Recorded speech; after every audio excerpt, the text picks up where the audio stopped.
Vote जाति न मिल रही, वोट मोदी मिल रही है। मोदी जीतेंगे जी, मोदी। इनके कहने से कहीं कुछ नहीं होने वाला। सरकार फिर आएगी मोदी की 2024 में। देखो सरकार किसी की हो, करना हमें सिलाई है। ऐसा तो नहीं मुझे सरकारी नौकरी मिल जाएगी। दाल रोटी खा के गुजारा करते हैं, कोई अपनी मन की चीज तो खा नहीं सकते क्योंकि इतनी महंगी है।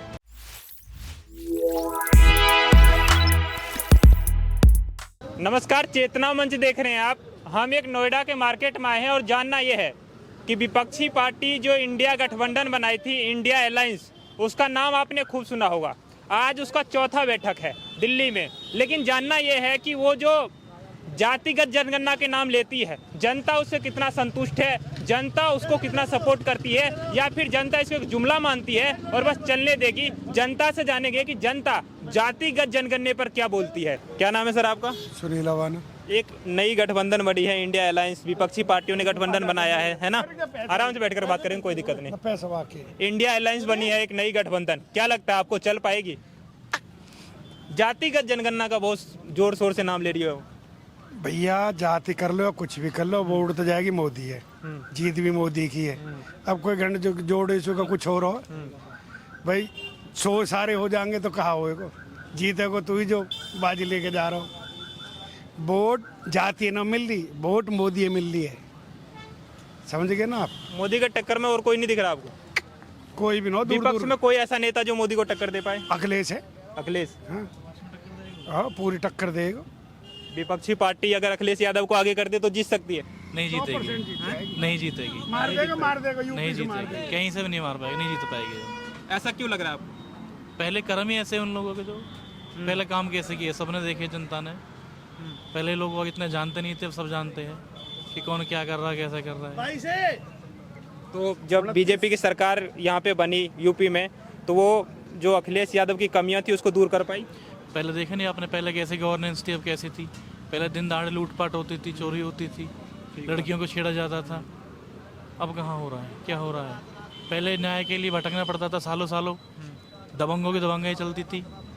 और आज योगी बाबा है, तुरंत के तुरंत एक्शन, चट मांगनी पट भी। विपक्षी पार्टियां जातिगत जनगणना का खूब नाम ले रही है, जनता उससे सहमत है। जनता को लगता है कि जातिगत जनगणना करवाना जरूरी है।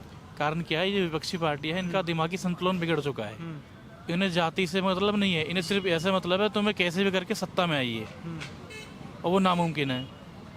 ये जातिगत जनगणना के जब शोर मचा रहे हैं, अब से पहले कहाँ थे? इन्हें 20 साल 30 साल 70 साल राज किया, तब कहाँ करे? तब क्यों नहीं किया? ये सिर्फ एक जुमला है पब्लिक को पागल बनाने के लिए कि जातिगत जनगणना की, ताकि पब्लिक उसमें आके आपको वोट कर दे। लेकिन आजकल जनता समझ चुकी है ऐसा कुछ नहीं होगा। अच्छा, आपको लगता है कि अगर ये पार्टियां जो इंडिया अलायंस बनाई है एक साथ आकर के, वो अगर अलग अलग लड़ती तो ज़्यादा फायदा होता? इंडिया अलायंस बनाने से नुकसान या फायदा है विपक्षी पार्टियों को? वो अलग अलग लड़ती तब भी उनको नुकसान था, एक साथ लड़ रहे तब भी नुकसान है, क्योंकि उन्होंने कर्म ही ऐसे किए हुए हैं। आपके हिसाब से क्या लगता है? विपक्षी पार्टियां इंडिया अलायंस बनाई तो है, बात कर रही है जातिगत जनगणना की भी, लेकिन अगर विपक्षी पार्टी में कोई पीएम का फेस हो तो कौन हो सकता है? मोदी जीतेंगे जी, मोदी जी। मोदी जीतेंगे। क्यों जीतेंगे मोदी जी? मोदी जी जीत पा रहे हैं, शुरू से ही मोदी जी जीतेंगे। नमस्कार, विपक्षी पार्टियां एक अलायंस बनाई है, इंडिया अलायंस, उसका नाम आपने सुन लिया होगा। उसका चौथा बैठक भी है। विपक्षी पार्टी जो इंडिया अलायंस बना रही है, वो जोर और शोर से जातिगत जनगणना का नाम लेती है, लेकिन जनता इससे कितना सहमत है? जनता को जरूरत है जातिगत जनगणना की या नहीं? किस मुद्दों पे 2024 में वोट होने वाला है? जनता किन मुद्दों को याद रख रही है और जनता के माइंड में अभी चल के आ रहा है 24 को लेकर के, ये सब जानेंगे आज के इस वीडियो में। क्या नाम है सर आपका? विनोद। विनोद। जोश बहुत आया आपका सर। क्या लग रहा है 24 में क्या होना चाहिए? 24 में मोदी सरकार आनी चाहिए, अच्छा काम कर रहा है। और क्या? मोदी सरकार आना और चाहिए। क्या भाई की आएगी? इंडिया अलायंस एक नई गठबंधन बनी है, तो गठबंधन से कुछ नहीं होने वाला, सरकार पूर्ण बहुमत से आएगी अब जो आएगी। हाँ। 24 में कौन आने चाहिए? 24 में मोदी जी आएंगे हमारे। मोदी जी आने हाँ। चाहिए। इंडिया अलायंस जो गठबंधन बनी है, आपके हिसाब से ठीक नहीं हो? नहीं, सही नहीं है गठबंधन के हिसाब। क्या कमियां रह गई उन लोगों में? जो पूर्ण बहुमत से सरकार आती है उसकी अपना छवि अलग रहती है, ठीक बात। डिसीजन लेने में आसानी रहती है।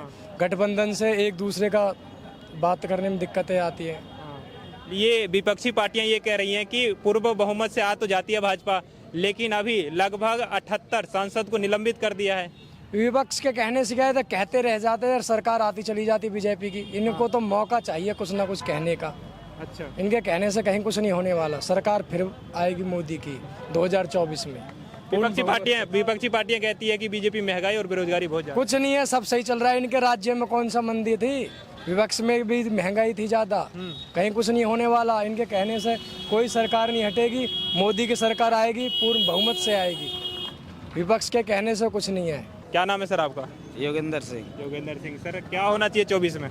24 में क्या जो होता चला आया वही होगा, और क्या जो है होता चला आया वही होगा। और का बीजेपी या कांग्रेस? अब जो भी बने, जिसका ज्यादा सपोर्टर होंगे उसकी ज्यादा मतलब जो है वो। आपके हिसाब से बीजेपी 10 साल होने को आई है, ठीक काम कर पाई? अब जो हो रहा सही हो रहा है। अब उसमें जनता का तो कुछ हो नहीं रहा। वर्कर सब घूम रहा रोड पे, ओवर टाइम बंद हो गया, संडे भी बंद हो गया। ये सब इनकम टैक्स, जब हर चीज़ पे इनकम टैक्स हो जाएगा तो अपने आप मतलब जो है बेरोजगार बढ़ेगा, घटेगा थोड़ी ना। बेरोजगारी ज्यादा है क्या? क्यों? अब काम मिल नहीं रहा लोगों को? क्या काम मिल रहा? 8 घंटे ड्यूटी मिल रही है, कोई ओवर टाइम नहीं लग रहा है। 12,000 में क्या होगा बताओ? आप बताओ, इतने महंगाई में 12,000 में क्या होगा? कुछ नहीं होगा। 4,000 में रूम होगा या 6,000 में क्या करेगा? 180 रुपए लीटर तेल था, अभी नीचे उतर के आया तो 130 रुपए लीटर तेल मिल रहा है। 12,649 सैलरी है।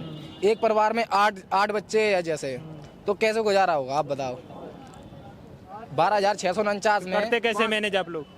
मैनेज क्या करते? ऐसे ही मैनेज करते हैं जैसे हो रहा है। दाल रोटी खा के गुजारा करते हैं। कोई अपनी मन की चीज़ तो खा नहीं सकते क्योंकि इतनी महंगी है। अब तुम कहो कि हम पनीर खा लें या कोई अपनी बाहर की चीज़ खा ले, वो खा नहीं सकते क्योंकि नहीं खा सकते। आलू खाएंगे जो 10 रुपए किलो वाले हैं, वही तो खा सकते हैं। ऐसे गुजारा करते हैं हम लोग। आप तो नाबालिग लग रहे हो, फिर काम कैसे? नाबालिग नहीं भैया, हम नाबालिग हो कुछ भी हो, लेकिन घर के तो सदस्य हैं तो घर के सदस्य। ये समझ, हमको इतनी समझ है जो हम आपके सामने बात कर रहे हैं, तो नाबालिग वालों कुछ भी मान लो। एज कितनी है आपकी? हमारी 22 साल।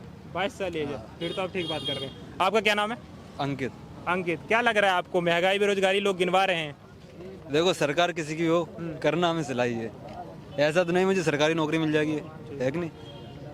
करना सिलाई है। मैं कर रहा हूँ, जैसे मेरा भाई कर रहा है, और भाई लोग भी कर रहे हैं। करनी सिलाई, चाहे वो अखिलेश यादव सरकार आ जाए, मोदी की सरकार तो है ही। महंगाई बेरोजगारी ज़्यादा है क्या? महंगाई तो ज़्यादा है ही है। क्या करते हैं आप? हम सिलाई करते हैं। हाँ, कब से कर रहे हैं आप काम? अभी 5-6 महीने हुए। 5-6 महीने से। पढ़ाई कहाँ तक की आपने? पढ़ाई की 8 तक। 8th क्लास तक। हाँ। पढ़ाई क्यों छोड़ दी? पढ़ाई जब गरीबी है तो क्या करें? गरीबी है। और क्या? तो गरीबी कैसे दूर होगी देश की? गरीबी दूर होगी, अच्छी सरकार आएगी तभी तो गरीबी दूर होगी। ऐसे थोड़ी ना दूर हो जाएगी। सरकार अच्छी आएगी तब गरीबी दूर होगी, महंगाई कम होगी तो अपने आप सब करने लगेंगे सब। कौन सी सरकार आपके हिसाब से अच्छी है? सरकार जो बढ़िया काम करे देश के लिए वो सरकार अच्छी है। इससे हमें नहीं मतलब कौन अच्छी कौन नहीं, जो अच्छा काम करे वो अच्छी है। हमारी समस्या ये है। तो ये देखा आपने जनता की राय। महंगाई बेरोजगारी पे लोग ज्यादा बोल रहे हैं। हम कोई सा भी टॉपिक लेकर के आए, चाहे इंडिया अलायंस लेकर के आए, 24 में कौन आएगा वो लेकर के आए, लेकिन जब हम ग्राउंड पे आते हैं तो ये मुद्दा महंगाई और बेरोजगारी में बदल जाता है, क्योंकि लोग इसी चीज से जूझ रहे हैं। लोगों के पास काम नहीं है। अगर काम मिलता भी है तो आधे घंटे के काम में कहते हैं कि इतनी कम कमाई होती है, इतनी कम कमाई होती है कि मटर पनीर खाना तो छोड़िए, दाल चावल या फिर नॉर्मल रोटी भी नहीं खा पाते हैं। वो आपने इस वीडियो में देख ही लिया होगा। अभी के लिए मुझे इजाजत दीजिए, आगे फिर किसी चौक चौराहे पे आपसे मुलाकात होगी। चेतना मंच पर बने रहने के लिए बहुत बहुत धन्यवाद। अरबाज खान के साथ मैं संजय यादव। बने रहिए चेतना मंच पर। धन्यवाद।